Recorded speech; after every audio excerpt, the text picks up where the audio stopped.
I've been with my boyfriend for 11 years, since I was 15. His mother has hated me since the first day she met me. She hated me due to my ethnicity, Kosovan Albanian. She hated me due to my career. I work as a model, and she decided that makes me an empty-headed, vain, shallow person. Then when I told her I still planned to go to university alongside my career, she said I was doing it to impress my boyfriend. I've since left uni with a distinction, and her new reason to hate me is I try too hard. She has also insisted I've cheated on him throughout our entire relationship, which is a ridiculous claim. I've never even kissed another man in my whole life. I have zero desire to cheat and never will. Late last year, she attempted to void the insurance on my boyfriend's motorbikes. She tried to do this under my name, so hypothetically, when he was arrested for riding with no insurance and called his insurance company, I'd get the blame. After this happened, my boyfriend and I agreed to cut her out. However, it hasn't stuck. She left my boyfriend alone and respected his wishes for NC, but she's continued to contact and harass me. This leads to the last few weeks. My boyfriend works as a motorcycle test rider, and he got in an awful motorbike crash while working. As such, I now need to care for him. I'm okay with that, and I'm focusing on seeing it as an opportunity for us to get closer. It's been nice, honestly. However, his mother has been awful to me. She's called me litany of terms. From things as tame as stupid to things as awful as a nasty Serbian half-breed. I'm not Serbian, and she's well aware that calling a Kosovan a Serb is offensive. I tried to block her, so she started making new iMessage accounts and began to continuously harass me via those accounts. Then came Friday night. The police turned up at our door. I was pretty confused and was quickly told they were there to do a welfare check as they'd received multiple claims of horrific abuse I was apparently putting my poor boyfriend under. Obviously, they quickly discovered he was fine, albeit grumpy, and they left. I know for a fact it was his mother. Some of the details the police mentioned made that obvious. I'm now at a point where I've realized I literally cannot do this. I'm going to press charges against her for the insurance and harassment. It's a crime in the UK. And I'm likely going to sue her for damages. For the sake of my mental health, I need to do this. I don't want to be a victim, and she needs to be forced to stop. I have mentioned my intentions to her if she doesn't back off, and she's pretty much mocking me and saying I won't. I absolutely will. I just feel like this morally may make me an awful person. She sucks, I know this. However, she's old and miserable enough as is, and I feel like doing this may ruin whatever small amount of life she has left. It feels like it may be too far. I really don't know though, and I genuinely cannot be objective here. I've been out of the closet since I was 17, in 2007. When I came out, people in my family said some pretty hurtful things, which I totally expected. Being from a Southern Baptist family, and God, it hurts to admit this, but my older brother at the time seemed very receptive, surprisingly. He told me that if my dad ever gave me any trouble, to call him and he'd talk to him. That was really the last time we talked about it. Flash forward 13 years, I'm 30, and I'm getting married to my fiancé Scott next year in April. If COVID so graciously allows. I started putting a package together of fun things from my brother and I's childhood, all with the intention of asking him to be my best man. However, he called me 2 weeks ago, claiming he's wanted to talk to me about this for a long time. He went into the long tangent about how being gay is wrong and isn't what God wants. He said he thinks Scott is a nice guy and he loves me, but he doesn't think it's right that we're getting married. It was quite a shock, as Scott and I have stayed with him multiple times when we visit my hometown. To top it off, and what hurts perhaps the most, he said my 3-year-old niece, whom we adore, won't be coming to the wedding because he didn't want to have to explain to her what was going on here. Notice he only said that she wasn't coming to the wedding. I think he fully expected to still be invited after this. His wife, whom he started dating when I was 12, feels the same apparently.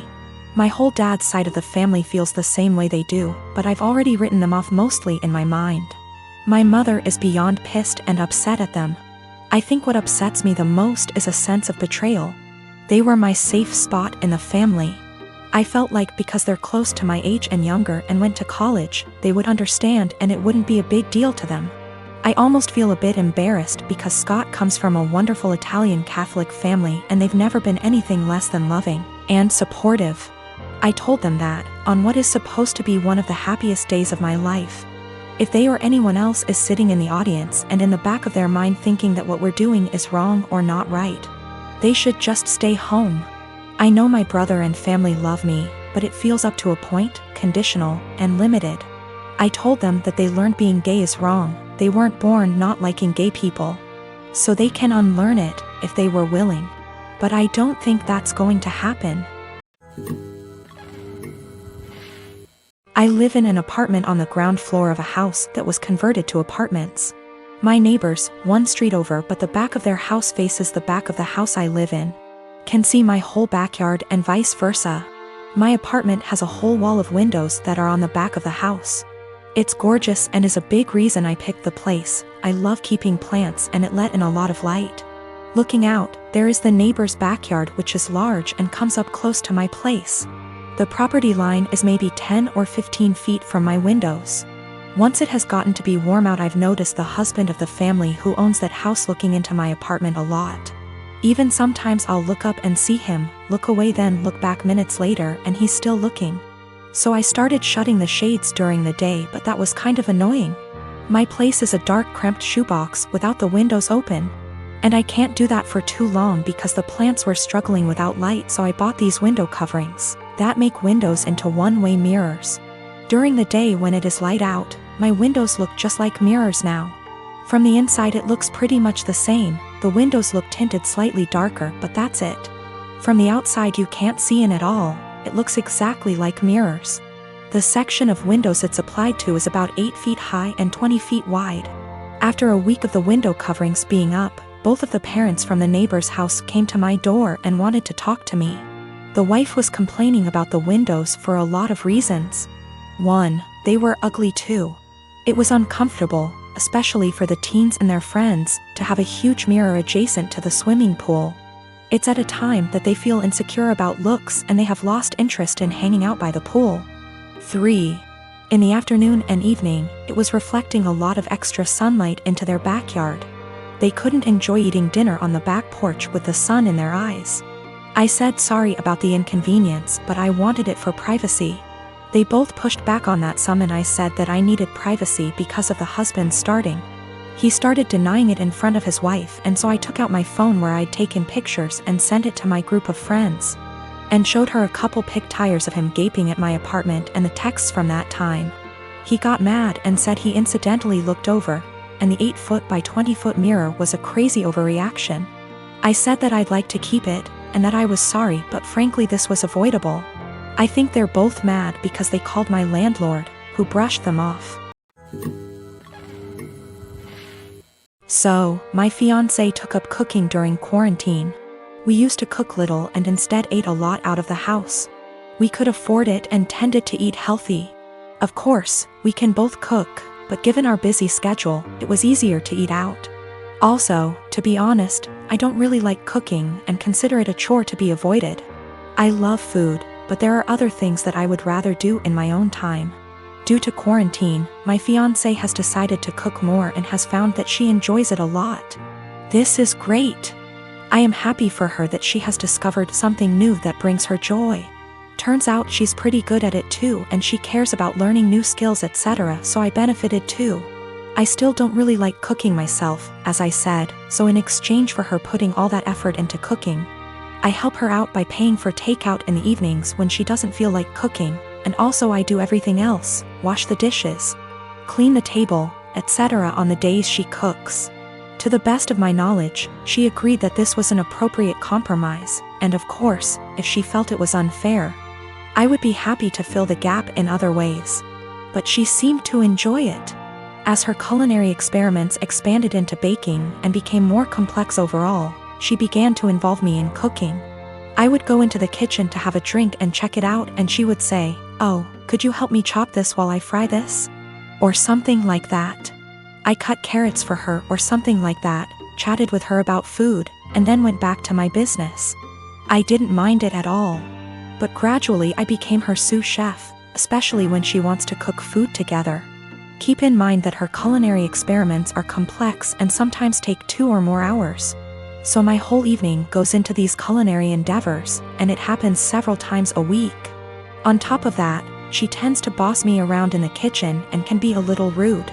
As you can probably guess, we got into a fight over this. I told her that I don't like her attitude in the kitchen when I help, and I don't like to cook in general. I would feel better helping her if she wasn't so rude to me. But honestly, I don't want to spend 8+ hours every week cooking. It's not my hobby, it's hers. If she wanted me to take part in cooking, I bought everything or cooked something simple. She was very upset. She said it was unfair, that I was enjoying the fruits of her labor but not doing my part. And that cooking took 2 hours and dishwashing / cleaning only half an hour. I told her that it was her decision to cook very complex dishes and that I would be happy if she made a simple pizza or roast. After a certain point, the sophistication of her dishes moves into hobby territory. And I resent being made to feel like a bad partner because I don't want to spend a few evenings on her hobby. We haven't really worked it out. I actually bought / cooked my own food a few times so I didn't enjoy the fruits of her labor. But that seemed to upset her even more, and our refrigerator started to fill up with more leftover food than she could eat herself. Another time I helped her but told her I had to go on video chat at 8 p.m. and she got upset when I actually stopped helping, and left even though I told her beforehand. I'm afraid I told her somewhat caustically that I was not her sous chef to command the kitchen. I tried to discuss it with her again when we felt calmer. I told her that I liked that she found a new hobby. But it's her hobby and I can't help it and don't want to feel obligated to do it. She countered that it was not feminist of me to put the cooking on her and benefit from it without helping her. The feminist connection doesn't make much sense to me because neither of us used to cook much.